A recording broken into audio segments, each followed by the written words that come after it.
एक जंगल में एक हथनी अपने बेटे गोलू के साथ में रहा करती थी। गोलू बड़ा ही गोल मटोल था, इसीलिए हथनी उसे गोला बुलाया करती थी। हथनी अब बूढ़ी हो चुकी थी और उसका स्वास्थ्य भी अब सही नहीं रहता था। एक दिन हथनी थक कर बैठ गई और वह बैठे बैठे ही बेहोश हो गई। अब गोलू उसे पुकारने लगा, माँ तुम्हें क्या हुआ है? माँ उठो ना, माँ आंखें खोलो, तुम ऐसे आंखें बंद करके क्यों हो? मुझे बहुत डर लग रहा है।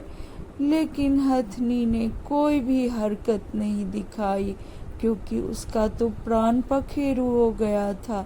एक हाथी आया और गोलू के अपने साथ में हाथियों के झुंड में लेकर चला गया। गोलू वहां तो चला गया, लेकिन कोई भी गोलू से बातें नहीं करता था। गोलू अपने आप को अकेला महसूस करने लगा और अलग थलग रहने लगा। उसने सोचा, मैं जंगल में अब किसी न किसी को अपना दोस्त जरूर बनाऊंगा।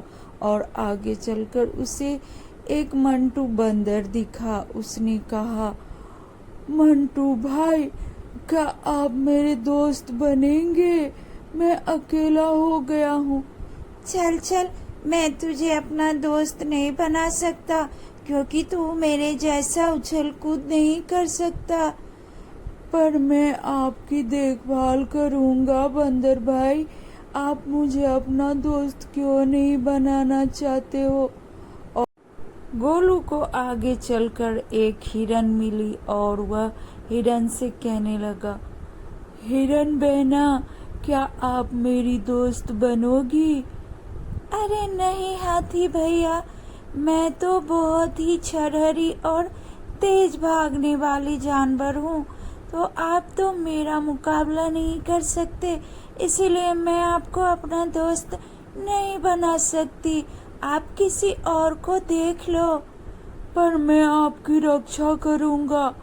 और हिरन के मना करने पर गोलू आगे निकल गया। तभी उसे रास्ते में एक भालू दिखाई दिया। वह भालू से पूछने लगा, भालू चाचा, क्या आप मेरे दोस्त बनेंगे?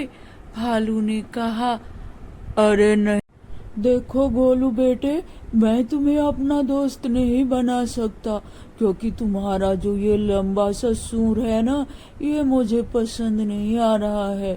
तो मैं कहता हूँ कि तुम आगे किसी को देख लो, वो तुम्हारा दोस्त बन जाएंगे। गोलू वहां से निकला और बड़ा ही उदास मन से इधर उधर देख रहा था। इतने में उसे दिखाई दिया कि भालू और हिरन के पीछे बाघ लग पड़ा है और उसे मारना चाहता है। गोलू समझ गया कि इन सब का जान बचाना चाहिए और वह भागता हुआ गया और शेर के ऊपर हमला कर दिया। हाथी के हमले से बाघ उधर से भाग गया और सभी जानवर गोलू से क्षमा मांगी और कहने लगा, गोलू भैया, हम सबको क्षमा कर दो गोलू, हमने तुम्हें गलत समझा। इतने में हिरन भी कहने लगी, हाँ हाँ गोलू भैया, हमें भी माफ कर दीजिए। बंदर भी आया और कहने लगा, अरे हाँ गोलू, आज से तुम हमारा दोस्त हुए, हमने तुम्हारे साथ गलत किया, अब हम सब मिलकर दोस्त बनेंगे और साथ साथ बहुत मजे में रहेंगे और हम किसी को अपने पास नहीं आने देंगे।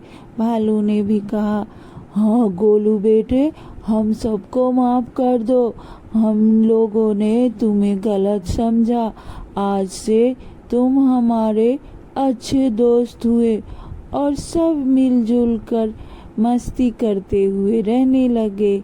कहानी सुनने